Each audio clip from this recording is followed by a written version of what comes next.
किया। फिर रास्ते में एक मेरी मैया बैठी है, उनका भी उद्धार करना है। जो हमारे काशी में है मेरी मैया, आ गए भगवान माँ गंगा के पावन तट पर हो। बाबा लिखते हैं, चले राम लक्ष्मण मुनि संगा, गए जहाँ जग पावनी गंगा। चले राम लक्ष्मण मुनि संगा, गए जहाँ जग पावनी गंगा। राम लक्ष्मण मुनि संगा, गए जहाँ जग पावनी गंगा। गंगा मैया की जय। पुनः भगवान राम ने पूछा है, ऋषिवर ये कौन है? इनकी कल कल निनाद करती हुई जो अविरल प्रवाहित ये जो धारा है, ये कौन है? इनके बारे में आप बताएं गुरुदेव। इनकी धारा तो अविरल प्रवाहित कल कल निनाद कर रही है माँ गंगा। ये माँ गंगा की अविरल धारा है।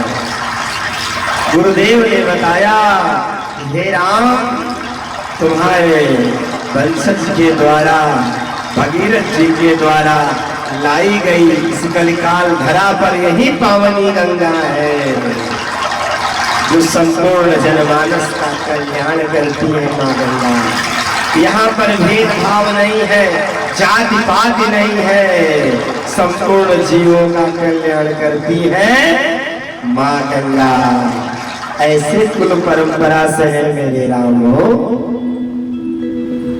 लोग बड़ा गर्व महसूस करते हैं कि मेरे दादाजी की बनाई हुई ये विरासत है, ये धरोहर जो है मेरे परदादा की है, मेरे दादा की है, मेरे पिताजी की है।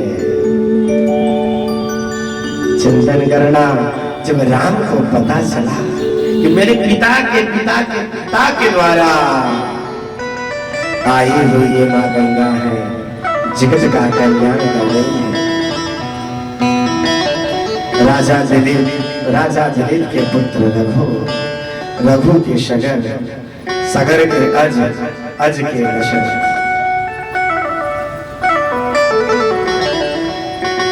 इनकी परंपरा है। भागीरथी को जाने वाले आज संपूर्ण जनमानस स्नान करता है कि नहीं? नहीं, वहां भी जाके बंटवारा कर लो ना। यहाँ सनातन वाले स्नान करेंगे, यहाँ दूसरे धर्म के करेंगे, यहाँ तीसरे धर्म के करेंगे, कहाँ चौथे धर्म के करेंगे। क्यों करते हो?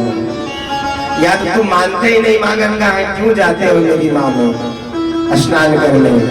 मैं अन्य धर्मावलंबियों से कहना चाहता हूँ, जो भारत देश की रोटी खाते हैं और भारत देश में रह करके अलग देश का झंडा लहराते हैं, जय जयकार करते हैं, क्यों? तो चले जाओ ना मेरे भैया, कौन आपको रोका है? यहाँ कोई रोका हो तो बताओ, कहो तो मैं टिकट भेजा दिलवा दूं। चले जाओ, जिनसे प्रेम है उनके पास जाओ ना। जासूसी क्यों? ये तो जासूस हुआ ना। और जिस दिन पकड़ जाओगे रगड़े जाओगे, न यहाँ के रहे न वहां के रहे, परिणाम क्या निकलेगा? कोई आनंद नहीं मिलेगा।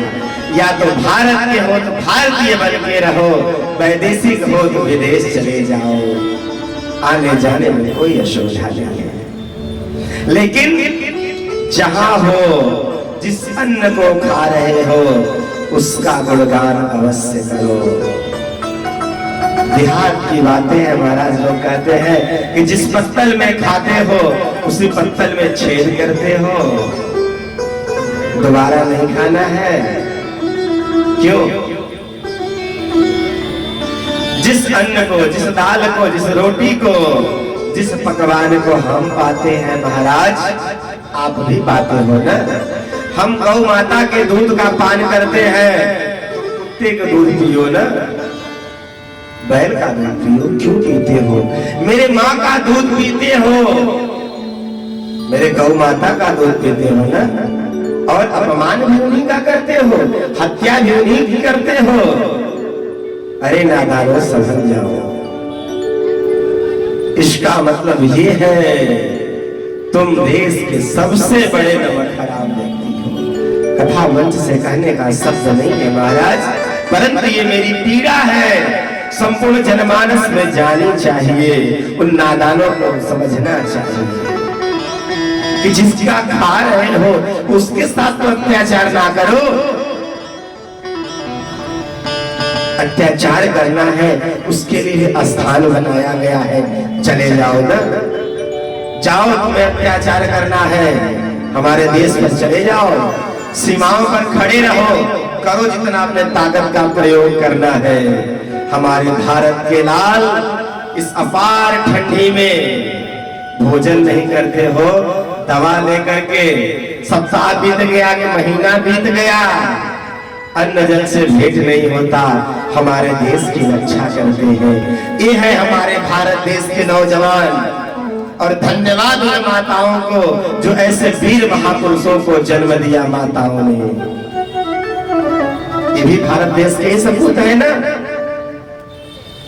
नौजवान है भारत के, और आज तुम भारत देश में ही रह करके भारत से माँ से गद्दारी। ये मेरा माँ है, मेरी माँ है, माँ के साथ ना इंसाफी करोगे तो परिणाम तुम्हारे साथ भी होगा महाराज। तो करनी ऐसी कर चलो जग हंसे हमरो।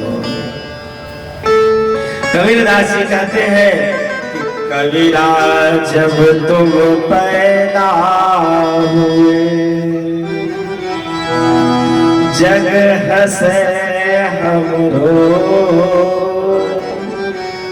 ऐसी करनी कर चलो जग हंस जग रोए हम हंस जाए।